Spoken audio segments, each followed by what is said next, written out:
nítorí ìyàwó ọ̀kan nínú àwọn ọmọ ìjọ tó bá sùn wọ́n jáwèé gbélé ẹ̀ fún pásítọ̀ Samuel lákùrẹ́.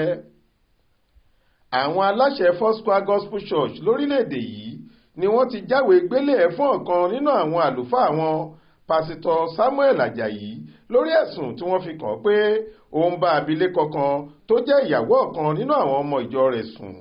Gẹ́gẹ́ bá a ṣe gbọ́, ọjọ́ pẹ́ díẹ̀ tí olùṣọ́ àgùntàn ọ̀hún àti obìnrin tí wọ́n forúkọ bò láṣìírí náà ti ń yan ara wọn lálẹ́ kí àṣírí wọn tó padà tú láàrin ọ̀sẹ̀ yìí nípasẹ̀ fídíò kan táwọn méjèèjì ká sílẹ̀ lásìkò tí wọ́n ń bára wọn láṣepọ̀ lọ́wọ́. Obìnrin yìí fúnra rẹ̀ ni wọ́n ló ká fídíò ibi tí pásítọ̀ wọn ti ń bá a sùn sílẹ̀, èyí tó sì fi pamọ́ sórí fóònù rẹ̀ láì ronú pé bóyá ẹlòmíì lè ṣe alábàápàdé fọ́nrán ọ̀hún níbi tó ká a pamọ́ sí.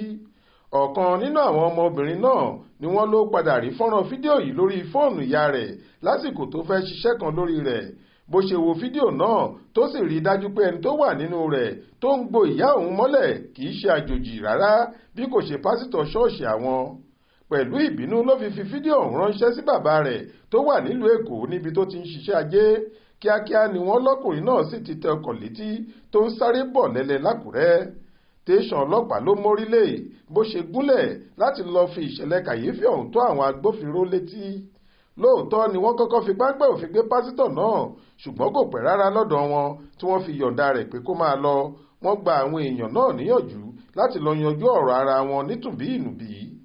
Ohun táwọn aláṣẹ ṣọ́ọ̀ṣì ọ̀hún rí rèé tí wọ́n fi dá pásítọ̀ náà dúró lẹ́yẹ òsọ́kà lẹ́nu iṣẹ́ Olúwa tó ń ṣe lọ́wọ́.